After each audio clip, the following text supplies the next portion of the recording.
Medium format, wide angle zoom battle.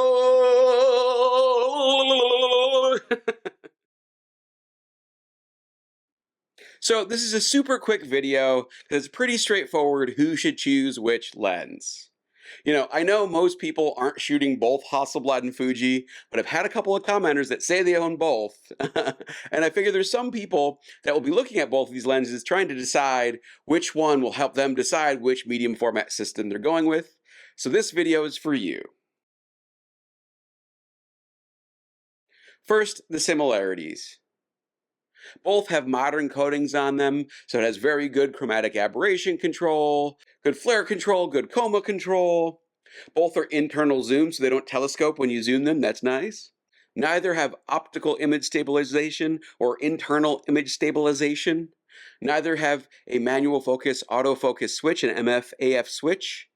The other thing I'll say about the Fujifilm is that it doesn't have linear motors. I don't think the Hassi does either, but for Fujifilm that's important because the linear motor lenses in the GFX system are the system's best autofocus video lenses.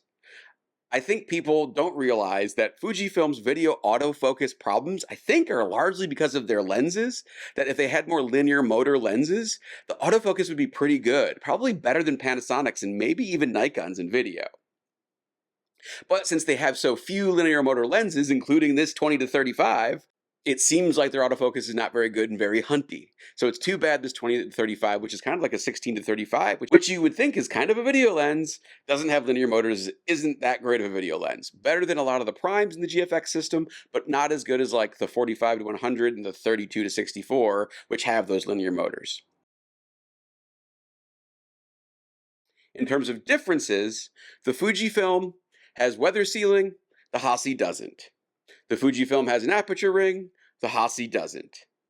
And then the price is very different between these two. This is about $6,000. You can't really find it used. If you do, it's selling for like $5,700 or $5,800, so it's not much of a savings. You may as well just get the new one. The Fuji, you'll find it on sale for $2,500 new, and you can find it used for like $2,000. So it's like the Hasselblad is 3 times the price of the Fuji.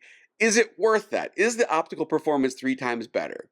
Well, the short answer is yes, if lens corrections are turned off like in Lightroom. This is pretty optically good without any lens corrections, minimal distortion, minimal vignetting, even though it's a variable aperture of f3.2 to f4.5.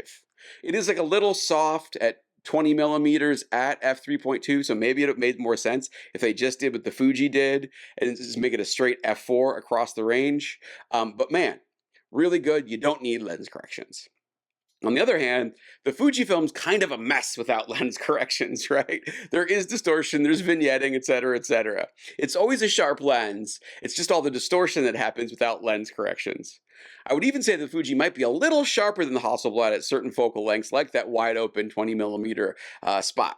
But, I use Lightroom to edit these photos. I think focus is a pain in the rump, so I just use Lightroom to edit my Hasselblad photos, and there is no lens corrections for this, but it doesn't really matter. There are lens corrections for this, and if you turn them on, the image quality is pretty darn similar in both lenses. And I'll put some examples of image corrected shots at the end of this video so you can see what I'm talking about. So, in a nutshell, who is this for? If you're in the Fujifilm system, you'll be happy with this lens. You'll be thrilled you have it. If you're in the Hasselblad system, I think you'll be really happy with this lens if cost is no object. In terms of image quality, it's very impressive. I would say it's closer to a bunch of P-series primes, not V-series primes. So it isn't like knock your socks off, holy buckets, amazing, but it is very impressive. And you don't have any other options. So, if you were going to buy like the 28P and maybe the 33V and you don't want to carry both around, this makes sense. If you want V-series top of the pops optical quality, or you want that f2.5 aperture, you might want to look at the 25 millimeter V-series lens, or even their older 21 millimeter, which was a sweet lens, and I'm sad they discontinued it. But For me, I'll take the versatility of the wide angle zoom. I don't shoot that wide on the Hasselblad. The Hasselblad is more of an in the studio portrait camera for me. So, this is just for those scenarios when I am going to shoot a landscape or maybe some astro with the Hassi, or I just need a wide shot in the studio. So I'm not as worried about like perfect image quality. It's just not something I need on the wide angle. So for me, this is probably the choice I would make, because you get all those primes, and primes are freaking expensive with Hasselblad, but just pointing out that there are kind of other options. Whereas with the Fuji, I would say this is your best bet. This is a great lens. The other thing you've got to consider here is that the Fuji is weather sealed, the Hassi isn't. So if you're trying to decide between these two systems, and you're an outdoor photographer, you photograph in the rain, you photograph in inclement elements at night, that kind of a thing. You're going in water, you're shooting fly fishing, landscapes with like snow all over the place. Fujifilm is probably your system because this isn't weather sealed. And this is an expensive lens to mess up with water. So that's kind of it, If cost is no object and you're not worried about weather sealing, the Hasselblad is the better lens. It's got a little more character in its rendering, and it is very impressive with no lens corrections needed. If you need weather sealing, or you're on kind of a budget, medium format, it's expensive, but if cost is an object, if maximum sharpness is your goal, or if you need weather sealing, the Fuji is your lens. So I hope that's a helpful comparison. Have you tried both of these lenses? Are you shooting the GFX system or the Hassi system, or both?